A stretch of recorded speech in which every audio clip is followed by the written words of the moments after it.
આજે આપણે એક સરસ ટોપિકની ચર્ચા કરવાના છીએ જેનું નામ છે કોણીય સ્થાન, કોણીય સ્થાનાંતર અને કોણીય વેગ. આપણે આ ટોપિક જોઈએ એના પહેલા એક બીજી વસ્તુ કહી દઉં કે આપણે જે એનસીઈઆરટી છે એની અંદર એક ટોપિક આગળનો તમે કદાચ જોયો હોય તો એ હતો સદિશોના ગુણાકાર, બે સદિશોના સદિશ ગુણાકાર. આ ટોપિક આપણે આગળ જોઈ ચૂકેલા છીએ એટલે આપણે ફરીથી ચલાવતા નથી. છઠ્ઠા ચેપ્ટરની અંદર લગભગ બીજા અથવા તો ત્રીજા લેક્ચરની અંદર આપણે બે સદિશોના સદિશ ગુણાકાર વિશે અભ્યાસ કરી ચૂકેલા છીએ એટલે આપણે ફરીથી ચલાવતા નથી. તમારે જોવું હોય તો ત્યાં આગળ જઈને જોઈ શકો છો. તો હવે આપણે ચર્ચા કરીએ કે ભાઈ કોણીય સ્થાન કોને કહેવાય, કોણીય સ્થાનાંતર કોને કહેવાય અને કોણીય વેગ કોને કહેવાય. બરોબર, એ વસ્તુ આપણે સમજવાના છીએ. તો એના માટે આપણે એક ધારણા કરીએ કે ધારો કે કોઈ કણ અથવા તો ધારો કે કોઈ દ્રઢ પદાર્થ, ધારો કે કોઈ દ્રઢ પદાર્થ OZ અક્ષને અનુલક્ષીને, OZ અક્ષને અનુલક્ષીને ચાક ગતિ કરે છે. આપણે આવી એક ધારણા કરીએ કે ધારો કે કોઈ દ્રઢ પદાર્થ છે અને એ દ્રઢ પદાર્થ OZ અક્ષને અનુલક્ષીને શું કરે છે, ચાક ગતિ કરે છે. આપણે એક એવો દ્રઢ પદાર્થ અહીં આગળ વિચારીએ તો સમજી લો કે આ રીતનો એક દ્રઢ પદાર્થ આપણે વિચારી શકીએ. આ એક દ્રઢ પદાર્થ છે અને એ દ્રઢ પદાર્થ કઈ અક્ષને અનુલક્ષીને, તો OZ અક્ષને અનુલક્ષીને. તો ત્રણ અક્ષો અહીંયા આપણે વિચારીશું. સમજી લો કે આ x અક્ષ, આ y અક્ષ અને આ આપણી z અક્ષ અને આ જે આપણું બિંદુ O. બરોબર, આ જે OZ અક્ષ તમને દેખાય છે, આ OZ અક્ષ એને અનુલક્ષીને આપણો જે દ્રઢ પદાર્થ છે શું કરે છે, રોટેશનલ મોશન કરે છે, ચાક ગતિ કરે છે એવું આપણે વિચારેલું છે. તો જ્યારે આ દ્રઢ પદાર્થ ચાક ગતિ કરતો હોય તો એની અંદરના જે કરોડો કણો છે એ બધા ચાક ગતિ કરતા હશે. તો આપણે એમાંથી કોઈ એક પ્રતિનિધિ કણ જ વિચારીશું અને એની ચાક ગતિનો અભ્યાસ કરીશું અને સમગ્ર દ્રઢ પદાર્થ માટે આપણે એને એપ્લાય કરી શકીએ છીએ. તો એવો એક કણ વિચારીએ જેને આપણે નામ આપીએ P. તો આ P કણ જે છે એવો Z અક્ષને અનુલક્ષીને શું કરે છે, ચાક ગતિ કરે છે, એટલે કે આ રીતે. બરોબર, આ P કણ જે વર્તુળાકાર માર્ગે ગતિ કરે છે એનું કેન્દ્ર આપણે કહી દઈએ C અને એની ત્રિજ્યા કેવી હોય તો કહી દઈએ R. બરોબર, તો અહીંયા આગળ આપણે લખીએ કે આપણે શું વિચારેલું છે કે ધારો કે કણ t બરાબર t સમયે કયા બિંદુ આગળ છે, તો P બિંદુ આગળ છે. આપણે એવી ધારણા કરી કે ધારો કે કોઈ કણ છે, બરોબર, એ કોઈ કણ એ t બરાબર t સમયે કયા બિંદુ આગળ છે, તો P બિંદુ આગળ છે અને t પ્લસ ડેલ્ટા t સમયગાળાની અંદર એ કયા સ્થાને પહોંચે છે, તો P સ્થાને પહોંચે છે એવી આપણે એક ધારણા કરીએ. તો આપણે એવું વિચારીએ કે અને t પ્લસ ડેલ્ટા t સમયગાળામાં, અથવા તો એમ લખીએ કે t પ્લસ ડેલ્ટા t સમયે P બિંદુ પાસે પહોંચે છે. બરોબર છે. પહેલા આટલી વસ્તુ મગજની અંદર ક્લિયર કરવાની કે આપણે એક દ્રઢ પદાર્થ વિચારેલો છે જે OZ અક્ષને અનુલક્ષીને શું કરે છે, રોટેશનલ મોશન કરે છે. તો એની અંદરનો કોઈ એક કણ આપણે વિચારીશું કે ધારો કે કોઈ કણ એવું લખજો, એવું આપણે લખીએ. ધારો કે કણ લખો અથવા તો ધારો કે કોઈ કણ t બરાબર t સમયે કયા બિંદુ આગળ છે, તો P બિંદુ આગળ છે. તમે જુઓ છો કે t બરાબર t સમયે કયા બિંદુ આગળ છે, આ કણ P બિંદુ પાસે છે અને t પ્લસ ડેલ્ટા t સમયે આ કણ કઈ જગ્યાએ પહોંચે છે, તો P બિંદુ આગળ પહોંચે છે. બરોબર, કણનો જે રેખીય વેગ છે, કણનો રેખીય વેગ જો આપણે કહેવું હોય તો એ કેટલો છે, v સદિશ છે અને રેખીય વેગ હંમેશા કઈ દિશામાં હોય, તો વર્તુળાકાર માર્ગની સ્પર્શકની દિશામાં. તો અહીંયા આગળ એક સ્પર્શક દોરો અને સ્પર્શકની દિશામાં જ એનો રેખીય વેગ રહેલો હશે. બરોબર છે. ઓકે, હવે જરા જુઓ કે અહીંયા આગળ કણનું જે કોણીય સ્થાનાંતર છે એ કોણીય સ્થાનાંતર કેટલું થયું હશે, તો પહેલા P બિંદુ આગળ હતું, ત્યાંથી ગતિ કરતો કયા બિંદુ આગળ પહોંચ્યું, P. તો કોણીય સ્થાનાંતર સપોઝ અહીંયા આગળ આપણે વિચારી લઈએ કે ડેલ્ટા થીટા જેટલું થાય છે. કે કોણીય સ્થાનાંતર કેટલું થાય છે તો ડેલ્ટા થીટા જેટલું થાય છે તો અહીંયા આપણે લખીએ કે ડેલ્ટા ટી જેટલા સમયગાળામાં સમયગાળો એટલો જ થાય ને t બરાબર t સમય અહીંયા હતો t + ડેલ્ટા t સમય અહીંયા પહોંચ્યો p ડેશ બિંદુ આગળ તો સમયગાળો કેટલો થયો તો આની અંદરથી આ બાદ કરો તો સમયગાળો કેટલો ડેલ્ટા t તો ડેલ્ટા t જેટલા સમયગાળામાં કોણીય સ્થાનાંતર કેટલું થાય છે ડેલ્ટા થીટા થાય છે કોણીય સ્થાનાંતર કેટલું થયું ડેલ્ટા થીટા થયું બરોબર હવે આના ઉપરથી આપણે જો કોણીય વેગ શોધવો હોય તો કઈ રીતે શોધી શકાય જરા જુઓ તો સૌપ્રથમ આપણે શોધીએ કે સરેરાશ કોણીય વેગ તો સરેરાશ કોણીય વેગ જો આપણે કહેવો હોય તો એને આપણે કહીએ ઓમેગા બરોબર એની સરેરાશમાં દર્શાવીએ છીએ less than or greater than ની વચ્ચે તો સરેરાશ કોણીય વેગ ઓમેગા બરાબર કોણીય સ્થાનાંતર કેટલું થયું ડેલ્ટા થીટા ભાગ્યા શું થશે સમયગાળો ડેલ્ટા થીટા જે છે એ શું છે આપણું કોણીય સ્થાનાંતર અને કેટલા સમયગાળામાં આટલું કોણીય સ્થાનાંતર થયું તો ડેલ્ટા ટી જેટલા સમયગાળામાં તો આ સરેરાશ કોણીય વેગ ઓમેગા બરાબર શું થયું delta theta by delta t હવે જરા જુઓ કે અહીંયા આગળ જો આપણે તત્કાલીન કોણીય વેગ શોધવો હોય અથવા તો કોણીય વેગ શોધવો હોય તો એના માટે આપણે આ સમયની લિમિટ લેવી પડશે જો સમયની લિમિટ લઈએ તો સરેરાશ કોણીય વેગ ઓમેગા બરાબર લિમિટ અથવા તો આ રીતે લખીએ કે જો તત્કાલીન કોણીય વેગ શોધવો હોય તો ઓમેગા બરાબર limit delta t tends two શું લેવામાં આવશે 0 સમયગાળો જે છે આ ડેલ્ટા ટી એ બને એટલો કેવો રાખવાનો નાનો તો ઓમેગા બરાબર limit delta t tends to 0 into delta theta by શું થઈ જાય ડેલ્ટા ટી જો લિમિટ દૂર કરીએ તો કોણીય વેગ ઓમેગા બરાબર શું થઈ જાય d થીટા બાય dt તો આ જે આપણે મેળવ્યો એ આપણો શું છે ભાઈ કોણીય વેગ અથવા તો એને તમે કહી શકો છો કે તત્કાલીન કોણીય વેગ ખ્યાલ આવી ગયો આની અંદર બરોબર તો આ રીતે તમે કોણીય વેગનું ઈઝીલી આ સૂત્ર સાબિત કરી શકો છો આની અંદર કોઈ પ્રોબ્લેમ થવાનો નથી ખ્યાલ આવી ગયો કઈ રીતે વિચારેલું છે તો સૌપ્રથમ પહેલી વસ્તુ શું વિચારવાની કે ધારો કે કોઈ દ્રઢ પદાર્થ જે તમને દેખાઈ રહ્યું છે એ OZ અક્ષને અનુલક્ષીને શું કરે છે ચાક ગતિ કરે છે એની અંદર ધારો કે કોઈ કણ t બરાબર t સમયે કયા બિંદુ આગળ છે ધ્યાનથી જુઓ t બરાબર t સમય કયા બિંદુ આગળ છે તો p બિંદુ આગળ છે અને t પ્લસ ડેલ્ટા t સમયગાળાની અંદર એ કેટલા પહોંચે છે તો p' બિંદુ પાસે પહોંચે છે કણનો જે રેખીય વેગ છે એ તમને દેખાય છે કે કઈ જગ્યાએ છે તો સ્પર્શકની દિશામાં યાદ રાખજો કે રેખીય વેગ કઈ દિશામાં હોય તો સ્પર્શકની દિશામાં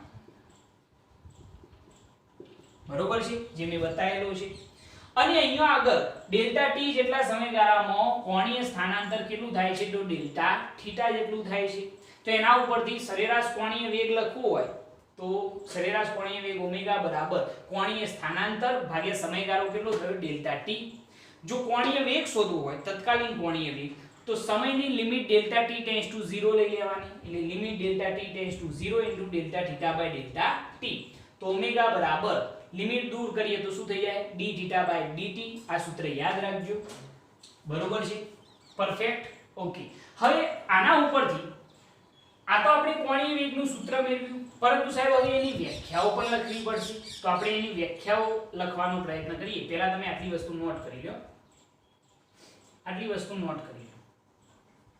ઓકે ચલો જવા દઈએ છીએ હવે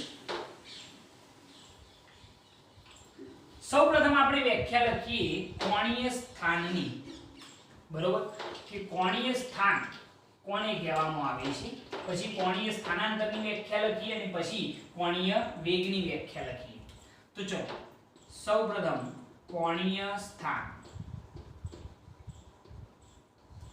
સ્થાનની વ્યાખ્યા શું થાય જેને આપણે થીટા વડે દર્શાવીએ છીએ કોણીય સ્થાનને કોના વડે દર્શાવે થીટા તો એના માટે લખીએ કે કોઈ પણ દ્રઢ પદાર્થ હોય તો એનો કોઈ પણ આપણે કણ વિચારવાનો છે કે ચાક ગતિ કરતા દ્રઢ પદાર્થના ચાક ગતિ કરતા દ્રઢ પદાર્થના કોઈ પણ કણે આપેલ નિશ્ચિત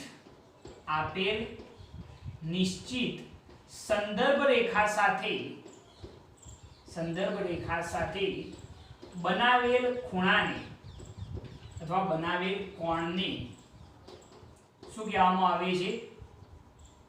સંદર્ભ રેખાની સાપેક્ષે શું કહેવામાં આવે છે? અથવા તો તે સમય તે કણનું શું કહેવામાં આવે છે? કોણીય સ્થાન કહે છે. એવી આપણે પ્રોપર વ્યાખ્યા લખી શકીએ કે ચાક ગતિ કરતા પદાર્થના કોઈપણ કણે આપેલ નિશ્ચિત સંદર્ભ રેખા સાથે બનાવેલ કોણને તે સમય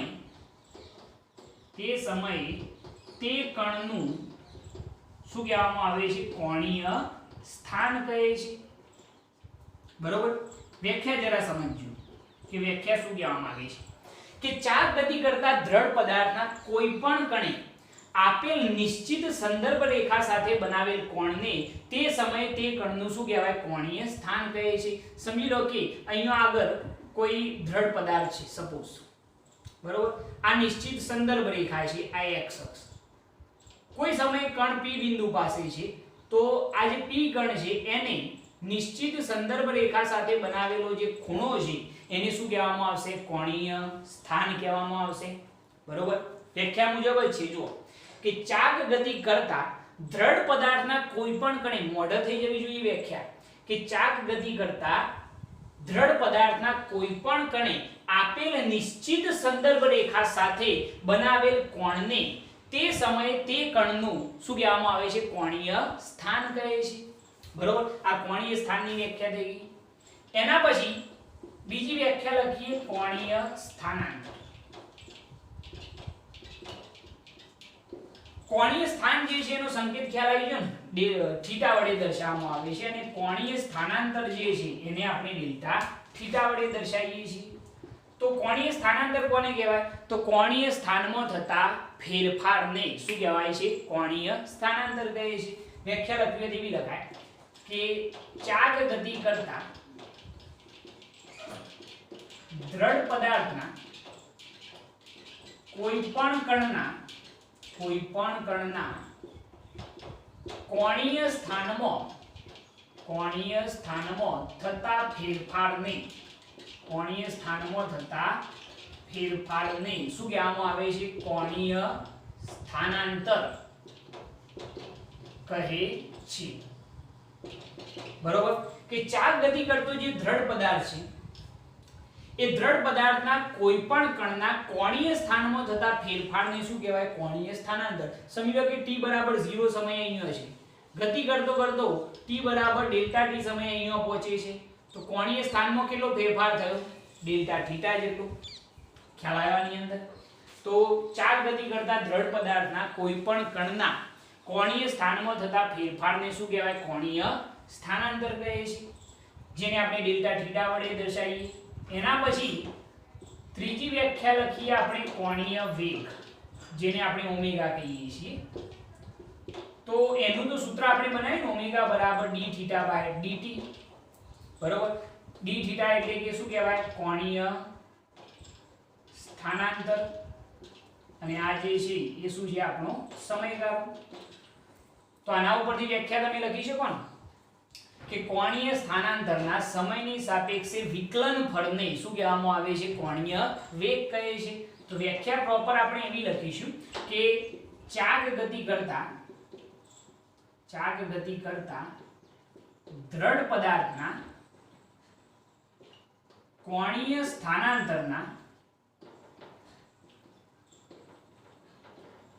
ચાક ગતિ કરતા દ્રઢ પદાર્થના કોણીય સ્થાનાંતરના સમયની સાપેક્ષે વિકલન ફળને શું કહેવામાં આવે છે? કોણીય વેગ કહે છે.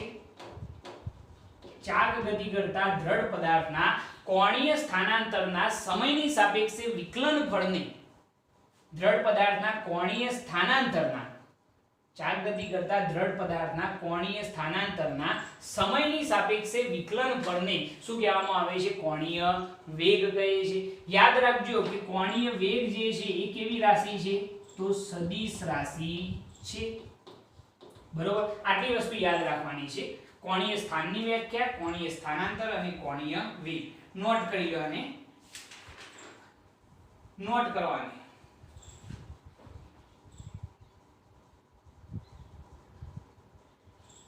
બરોબર, તમે આને કોણીય વેગ અથવા તો તત્કાલીન કોણીય વેગ પણ કહી શકો છો. ઓકે, વ્યાખ્યા રહી જશે ભાઈ. કોણીય સ્થાનની વ્યાખ્યા, કોણીય સ્થાનાંતરની વ્યાખ્યા અને કોણીય વેગની વ્યાખ્યા. કોણીય સ્થાન કોને કહ્યું આપણે? ચાક ગતિ કરતા દ્રઢ પદાર્થના કોઈપણ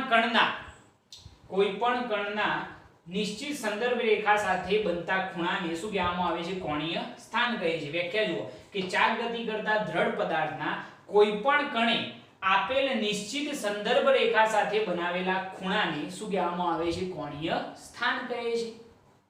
કોઈપણ કણ હોય તો એને નિશ્ચિત સંદર્ભ રેખા સાથે કોઈપણ કણે, ચાક ગતિ કરતા દ્રઢ પદાર્થના કોઈપણ કણે નિશ્ચિત સંદર્ભ રેખા સાથે બનાવેલા કોણને શું કહેવાય? કોણીય સ્થાન કહે છે.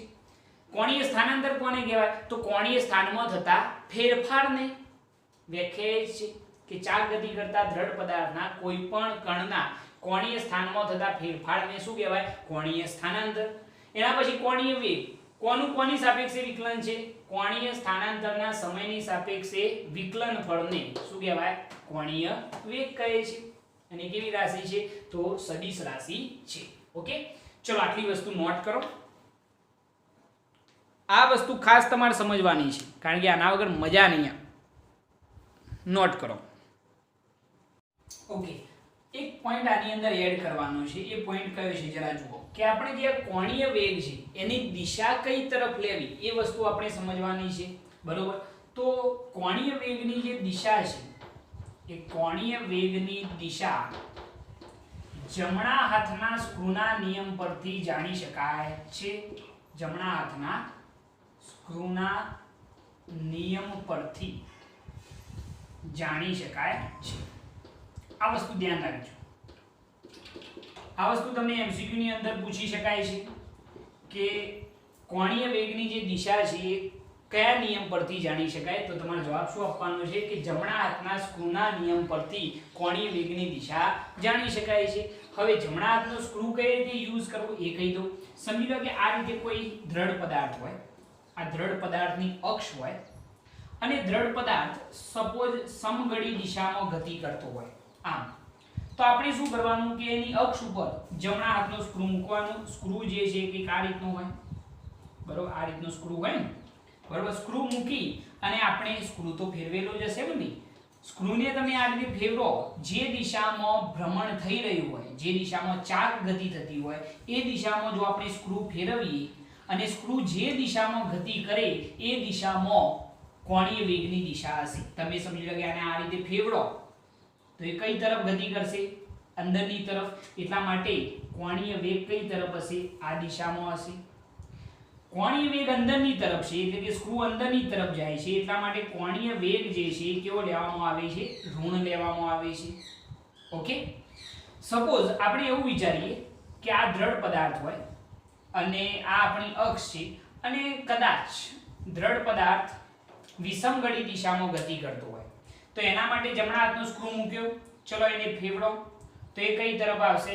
બહારની તરફ ગતિ કરે છે. સમજો છો ને? આ રીતે બહારની તરફ સ્ક્રૂ ફેરવીએ અને વિષમઘડી દિશામાં ગતિ થતી હોય તો સ્ક્રૂ કઈ તરફ આવશે? તમારી બાજુ આવશે, એટલે કે બહારની તરફ. તો કોણીય વેગની દિશા કઈ તરફ થઈ જશે? બહારની તરફ. અને એ વખતે એને કેવો લેવામાં આવે છે? કોણીય વેગ ધન લેવામાં આવે છે. ઓકે, તો આ વસ્તુ થોડી ધ્યાન રાખજો. સ્ક્રૂ જે દિશામાં ખસે એ દિશામાં કોણીય વેગની દિશા લેવામાં આવશે. સ્ક્રૂ જો અંદર જાય તો કોણીય વેગ ઋણ અને સ્ક્રૂ જો બહાર આવે તો કોણીય વેગ ધન લેવામાં આવશે. એક બીજી વસ્તુ કહી દઉં કે આ કોણીય વેગ જે છે એનો SI એકમ લખવો એટલે લખી શકો છો તમે. SI એકમ શું થાય? તો કોણીય સ્થાનાંતરનો શું થાય? રેડિયન પ્રતિ સમયનો શું થાય? સેકન્ડ. એટલે રેડિયન પ્રતિ શું લખી શકાય? સેકન્ડ લખી શકાય છે. ઓકે, આ નોટ કરી લો. એસઆઈ એકમ નોટ કરજો અને આ નિયમ જે છે જમણા હાથના સ્ક્રૂનો નિયમ એ પણ એડ કરી લો. ઓકે, હવે આપણે જોઈએ કે રેખીય વેગ અને કોણીય વેગ વચ્ચેનો સંબંધ શું છે એને આપણે પ્રસ્થાપિત કરવાનું છે. આપણે સદિશ સંબંધ પ્રસ્થાપિત કરવાનું છે. તમે જાણો છો કે રેખીય વેગ અને કોણીય વેગ વચ્ચેનો જે અદિશ સંબંધ છે, રેખીય વેગ અને કોણીય વેગ વચ્ચેનો કયો સંબંધ? તો અદિશ સંબંધ. તમે જાણો છો v બરાબર શું છે? r * ઓમેગા છે. આ તો તમે જાણો છો. v જે છે આપણો રેખીય વેગ છે, ઓમેગા જે છે કોણીય વેગ છે અને r જે છે એ વર્તુળાકાર ગતિપથની શું છે? ત્રિજ્યા છે. આ સંબંધ આપણે ચોથા ચેપ્ટરની અંદર અને પાંચમા ચેપ્ટરની અંદર કેન્દ્રગામી પ્રવેગ ની અંદર આ સંબંધ આપણે તારવી ચૂકેલા છીએ. v બરાબર r * ઓમેગા. હવે આની અંદર તમે જાણો છો હવે આપણે એનો સદિશ સંબંધ પ્રસ્થાપિત કરવાનો છે, પરંતુ આની થોડી વાત કરીએ. જો આને આપણે વ્યાપક સ્વરૂપે લખીએ અદિશ સંબંધને, તો કઈ રીતે લખી શકાય કે i માં કણનો વેગ શોધવો હોય તો vi બરાબર r * ri * શું થાય? ઓમેગા થઈ જાય. બરોબર. આ i માં કણનો રેખીય વેગ છે. i માં કણનો રેખીય વેગ vi બરાબર ri * શું થાય? ઓમેગા. જો i બરાબર આપણે પહેલો કણ, બીજો કણ, ત્રીજો કણ, ચોથો કણ એમ n કણો સુધી તમે વિચારી શકો છો અને કોઈ પણ કણનો રેખીય વેગ તમે શોધી શકો છો. સપોઝ કોઈ જગ્યાએ r બરાબર 0 હોય, જો r બરાબર જે ગતિપથની ત્રિજ્યા છે બરોબર એ r બરાબર 0 હોય તો રેખીય વેગ v બરાબર શું થાય? 0 થાય. થાય જ નહીં. r બરાબર 0 લખીએ તો રેખીય વેગ v બરાબર શું થાય? 0 થાય. એટલે કે અક્ષ પરના જે કણો છે એ અક્ષ પરના કણો કેવા હશે? સ્થિર છે.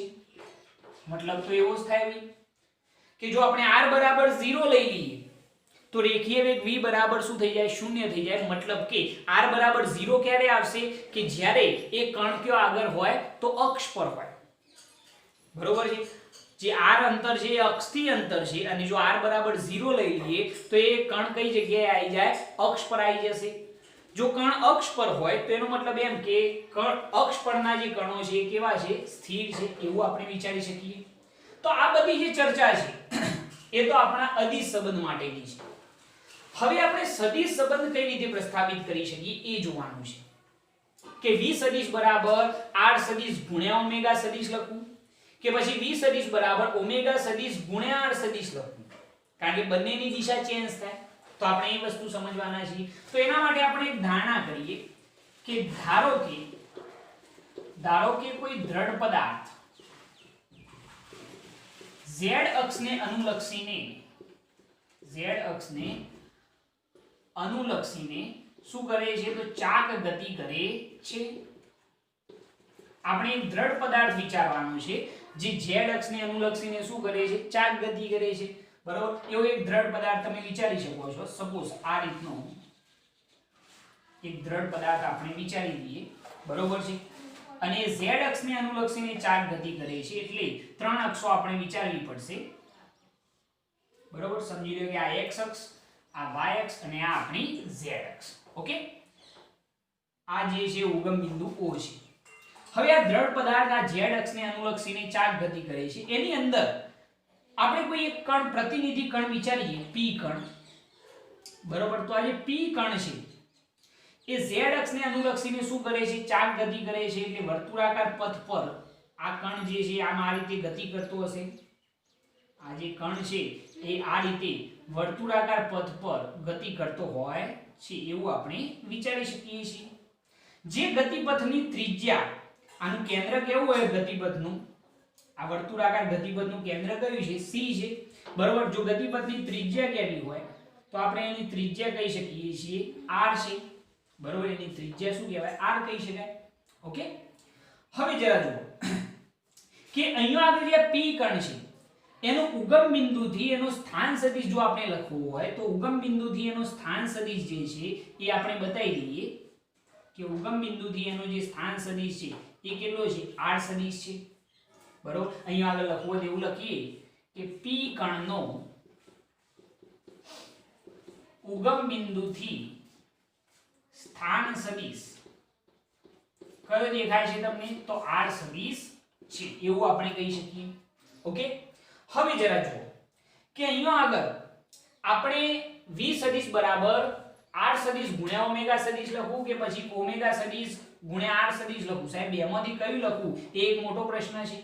તો એના માટે આપણે એવું વિચારી શકીએ, જરા જોજો કે અહીંયા આગળ જ્યારે આ p કણ આ વર્તુળાકાર માર્ગ પર ગતિ કરતો હોય તો કોઈ પણ બિંદુ પાસે દોરેલો સ્પર્શક તે બિંદુ પાસે વેગની દિશા બતાવે છે, જે રેખીય વેગ શું છે? v સદિશ.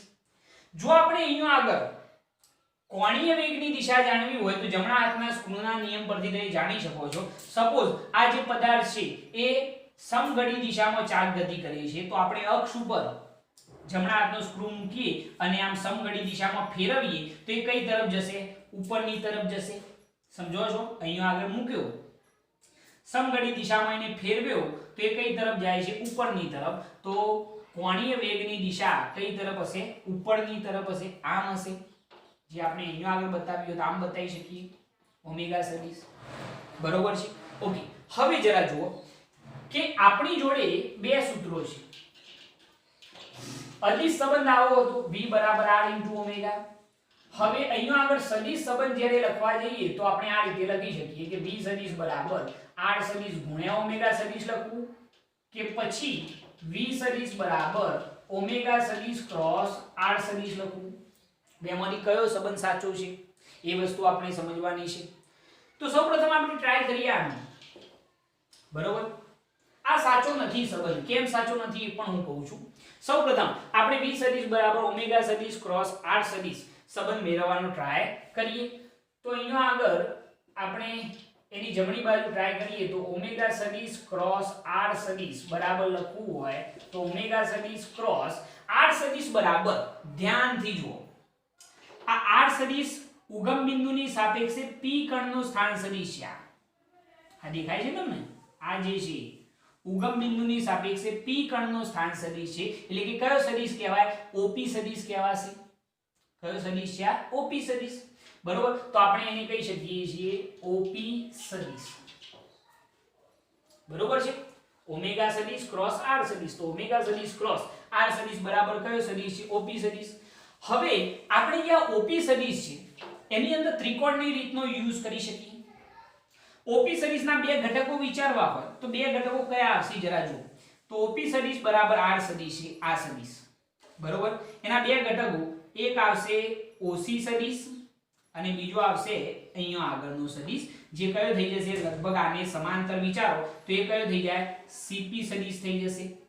બરોબર. એટલે OP સદિશ બરાબર બે સદિશોનો સરવાળો થશે. એક થશે OC સદિશ અને બીજો કયો આવશે? CP સદિશ. મગજમાં એક્ઝેક્ટ બેસાડજો આ વસ્તુ કે r સદિશ બરાબર તો મેં OP સદિશ લખ્યા, પરંતુ OP સદિશ કોનો પરિણામી સદિશ છે? તો આપણે r સદિશના બે ઘટકો વિચારવા પડશે. એક આવશે સમાંતર ઘટક અને બીજો આવશે લંબ ઘટક.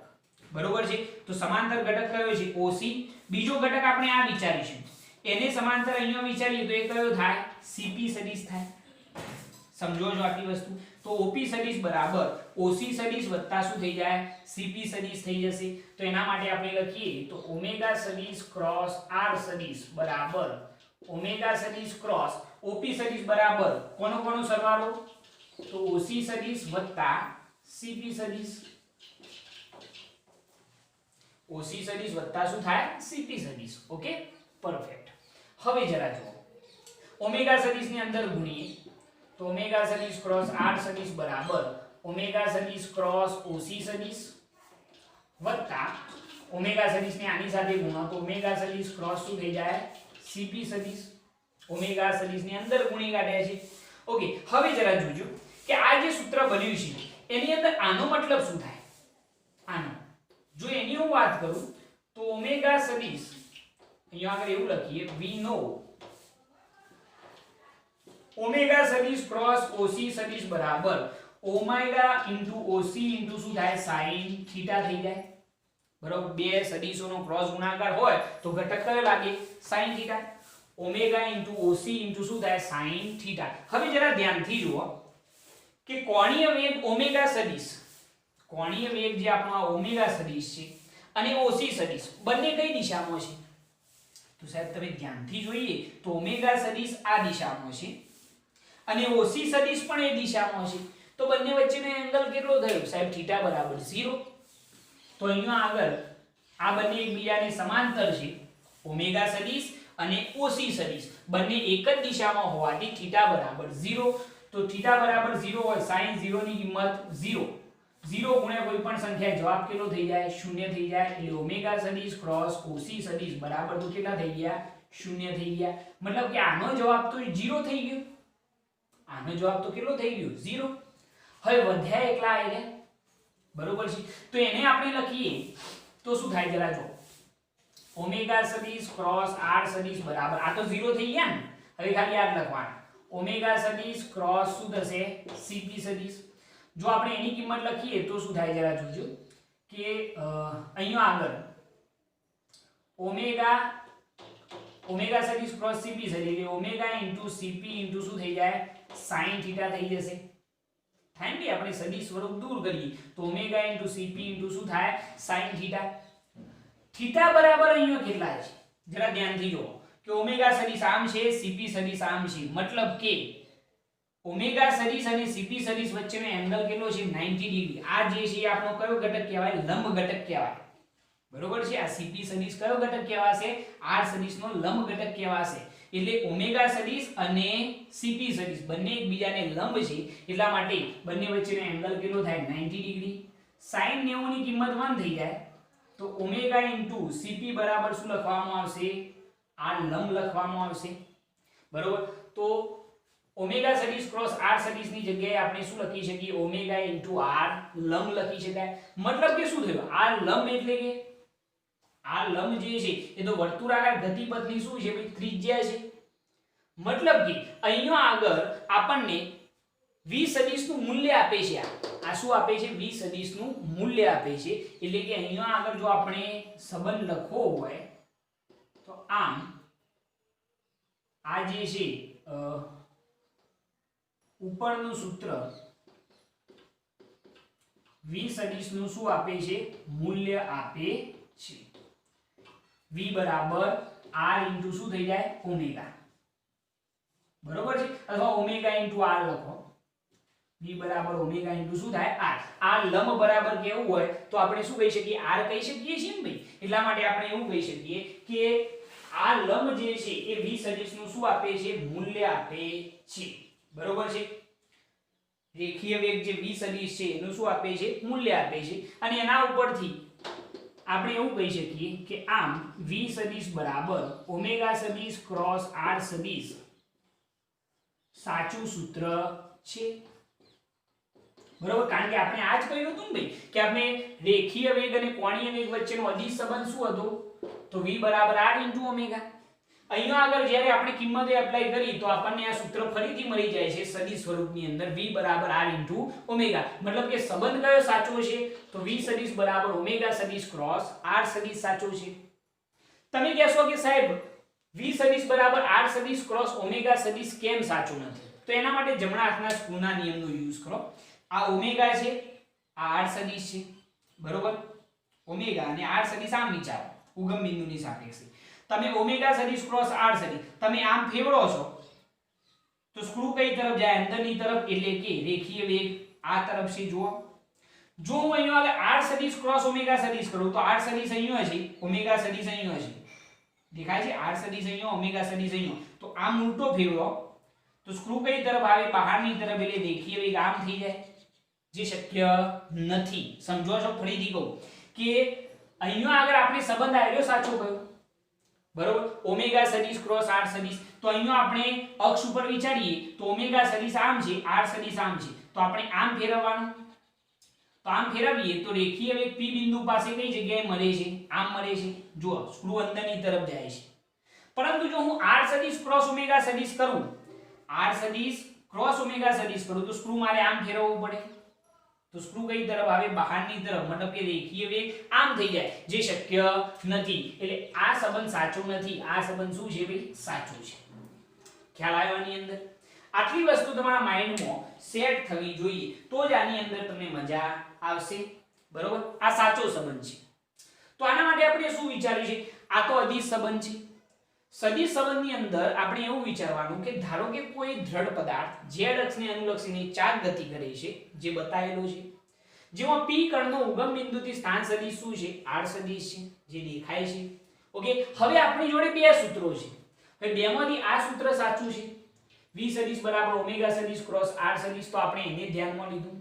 ઓમેગા સદિશ ક્રોસ r સદિશ બરાબર શું લખાય? તો ઓમેગા સદિશ ક્રોસ r સદિશ જે છે એ આપણો શું છે? OP સદિશ. અને OP સદિશ કોનો બનેલો છે? તો OP સદિશના બે ઘટકો છે. એક છે સમાંતર ઘટક અને બીજો લંબ ઘટક. તો OC સદિશ વત્તા બીજો ઘટક આને સમાંતર કયો થાય? CP સદિશ. તો OC સદિશ વત્તા શું થાય? CP સદિશ. ઓમેગા સદિશની અંદર ગુણ્યા પછી આપણને આ સૂત્ર મળ્યું. એની અંદર આની કિંમત તો 0 થઈ જાય, કારણ કે ઓમેગા સદિશ અને OC સદિશ બંને એક જ દિશામાં છે. જો એટલે sin 0 ની કિંમત 0, તો આ તો 0 થઈ ગયા, આ તો ગયા. તો વધ્યા એકલા આવ્યા. તો ઓમેગા cp sin થીટા. ઓમેગા અને cp વચ્ચેનો એંગલ કેટલો? ઓમેગા અને આ cp વચ્ચેનો એંગલ કેટલો? 90 ડિગ્રી છે. જો આ લંબ ઘટક છે cp જે છે, તો ઓમેગા cp બરાબર શું લખાશે? આ લંબ ઘટક છે. બરોબર?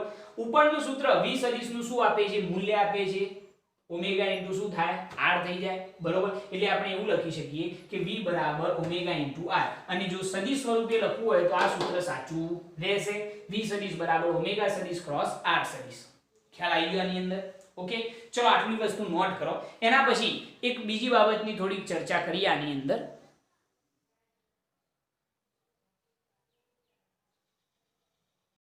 ઓકે, કેટલીક નોટ કરવા જેવી બાબતો આની અંદર કઈ છે જરા જોજો. કે આપણે જે દ્રઢ પદાર્થની ચાક ગતિ વિચારીએ છીએ, એની અંદર ઓમેગાનું મૂલ્ય ક્યારે બદલાતું નથી અને એની દિશા ક્યારે બદલાતી નથી. એ વસ્તુ આપણે સમજવાની છે કે જો અક્ષ જે છે એ સ્થિર હોય, જે આપણી અક્ષ છે OZ અક્ષ, જેને અનુલક્ષીને ચાક ગતિ થઈ રહી છે, એ કેવી હોય? સ્થિર હોય. તો ઓમેગા સદિશની દિશા કદાપી બદલાશે નહીં. બરોબર? ઓમેગા સદિશની જે દિશા છે એ એમને એમ રહેશે. હા, સમય સાથે એનું મૂલ્ય બદલાયા થશે, કારણ કે તમે જાણો છો v સદિશ બરાબર r ઓમેગા સદિશ ક્રોસ શું થાય? r સદિશ. એટલા માટે જ મેં લખેલું છે કે જો અક્ષ સ્થિર હોય તો ઓમેગા સદિશની દિશા સમય સાથે બદલાતી નથી.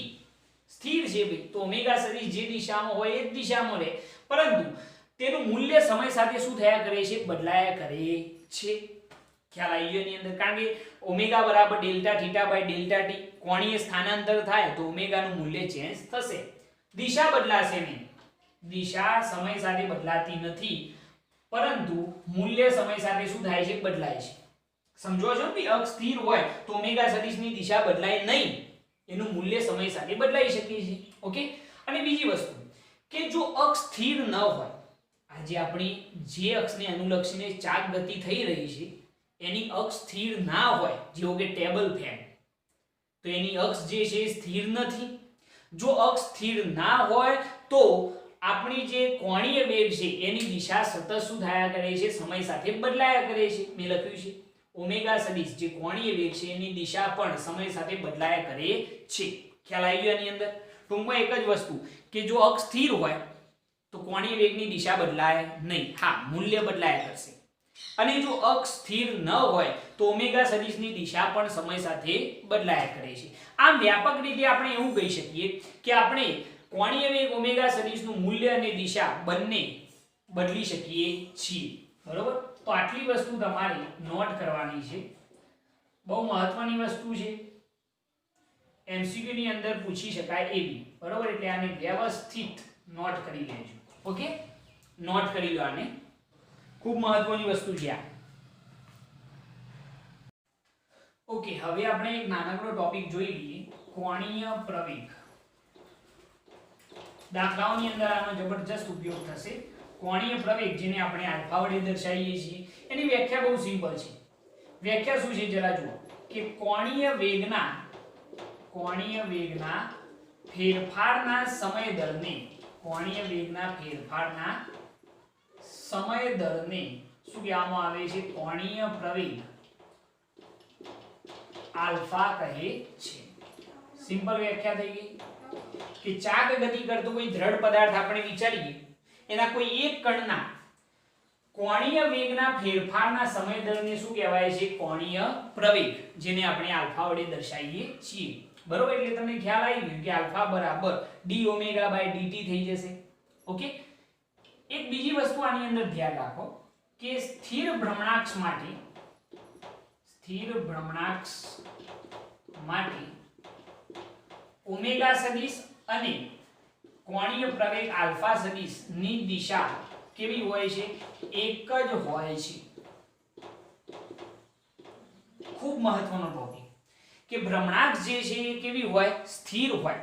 અને એને અનુલક્ષીને જો ચાક ગતિ થતી હોય તો એના માટે કોણીય વેગ અને કોણીય પ્રવેગ બંનેની દિશા કેવી હશે? તો સમાન હશે. ઓકે. હવે જરા જુઓ એનું સૂત્ર શું બને છે. જો સરેરાશ કોણીય પ્રવેગ નું જો આપણે સૂત્ર બનાવવું હોય તો less than or greater than ની વચ્ચે આપણે આલ્ફા લખીશું. તો વ્યાખ્યા શું હતી ભાઈ? કોણીય પ્રવેગ કોને કહેવાય? તો કોણીય વેગના ફેરફારના સમય દરને શું કહેવાય છે? કોણીય પ્રવેગ. આપણે આ સરેરાશ કોણીય પ્રવેગ કયો છે? તો સરેરાશ કોણીય પ્રવેગ આલ્ફા બરાબર delta omega by delta t. આ શું છે? કોણીય વેગમાં થતો ફેરફાર. બરોબર છે? અને આ જે છે એ શું છે? સમયગાળો. વ્યાખ્યા મુજબ જ કોણીય વેગના ફેરફારના સમય દરને શું કહેવાય? કોણીય પ્રવેગ. આ સરેરાશ પ્રવેગ છે. ઓકે. કોઈ કહે કે સાહેબ મારે તત્કાલીન પ્રવેગ શોધવો છે, તો એના માટે શું કરવું? તો તત્કાલીન પ્રવેગ આલ્ફા બરાબર સમયગાળાની limit delta t tends to 0 લઈ લો. ડેલ્ટા ઓમેગા અપન ડેલ્ટા ટી જેવી લિમિટ હટાવશો એટલે આલ્ફા બરાબર તમને સૂત્ર મળી જશે. લિમિટ હટાવો એટલે ડેલ્ટા નું d ઓમેગા અપન શું થઈ જાય? dt. આ જે સૂત્ર મળ્યું એ આપણો શું છે ભાઈ? કોણીય પ્રવેગ. યાદ રાખજો, કોણીય પ્રવેગ આલ્ફા બરાબર શું થાય? d omega by dt. Easily આ સૂત્ર યાદ રાખવાનું છે. આની અંદર કોઈ પણ જાતનું કન્ફ્યુઝન થવું જોઈએ નહીં. ઓકે. હવે જરા જુઓ કે આની અંદર એક ફેરફાર આપણે એવું કહી શકીએ કે તમે જાણો છો, we know, આપણે જાણીએ છીએ બરોબર કે ઓમેગા બરાબર તો શું લખાય? d theta by dt. કોણીય વેગ ઓમેગા બરાબર શું લખાય? d theta by dt. તો એના ઉપરથી જો આપણે કોણીય પ્રવેગ આલ્ફા બરાબર કેવો હોય તો d બાય dt. ચલો d બાય dt ઓમેગા ની જગ્યાએ શું લખાય? તો ઓમેગા ની જગ્યાએ d થીટા બાય dt લખાય. તો કોણીય પ્રવેગ આલ્ફા બરાબર d સ્ક્વેર થીટા બાય શું થઈ જાય? dt સ્ક્વેર થઈ જાય. બરોબર? યાદ છે ને ભાઈ કે આપણે સ્થાનનું સમયની સાપેક્ષે વિકલન શું મળે? વેગ મળે. અને વેગનું સમયની સાપેક્ષે વિકલન શું મળે? પ્રવેગ મળે. તો અહીંયા આગળ પણ સેમ પોઝિશન રહેશે. અહીંયા કોણીય સ્થાન હોય તો એનું સમયની સાપેક્ષે વિકલન શું મળે? કોણીય વેગ મળે. અને કોણીય વેગનું સમયની સાપેક્ષે વિકલન કોણીય શું મળે? પ્રવેગ મળે છે. મેથડ તો ભાઈ બંનેમાં સેમ આવે. તો આપણે આના ઉપરથી એવું કહી શકીએ કે કોણીય સ્થાનનું બે વખત વિકલન કરતો, કોણીય સ્થાનનું સમયની સાપેક્ષે બે વખત વિકલન કરતો શું મળે છે? કોણીય પ્રવેગ મળે છે. એટલે આ વસ્તુ યાદ રાખજો. યાદ રહેશે. મેં પેલા ટોપિક કયા? તો પેલા એની વ્યાખ્યા. કોણીય વેગના ફેરફારના સમય દરને શું કહેવાય? કોણીય પ્રવેગ આલ્ફા કહે છે. જો સ્થિર ભ્રમણાક્ષ હોય તો ઓમેગા અને આલ્ફા બંને એક જ દિશામાં હોય. સરેરાશ કોણીય પ્રવેગ આલ્ફા બરાબર કોણીય વેગમાં થતો ફેરફાર ભાગ્યા સમયગાળો. જો મારે તત્કાલીન કોણીય પ્રવેગ શોધવો હોય તો એના માટે આલ્ફા બરાબર limit delta t tends to 0 into delta omega by delta t. Limit જેવી દૂર કરીએ એટલે આલ્ફા બરાબર d ઓમેગા બાય dt. આ થઈ ગયો કોણીય પ્રવેગ. હવે આપણે જાણીએ છીએ કે ઓમેગા બરાબર શું લખાય? d theta by dt. બરોબર છે? તો ઓમેગા બરાબર d થીટા બાય dt લખીએ આની જગ્યાએ. તો આ એપ્લાય કરી તો કોણીય પ્રવેગ આલ્ફા બરાબર d સ્ક્વેર થીટા બાય શું થઈ ગયું? dt square. એક્ઝામ્પલ ની અંદર આ એક મહત્વનું સૂત્ર બની રહેશે એટલે ખાસ આને યાદ રાખજો. ઓકે. બીજી વસ્તુ કે આનો SI એકમ શું થાય? આના ઉપરથી બોલો હડા. રેડિયન પ્રતિ શું થઈ જશે સેકન્ડ સ્ક્વેર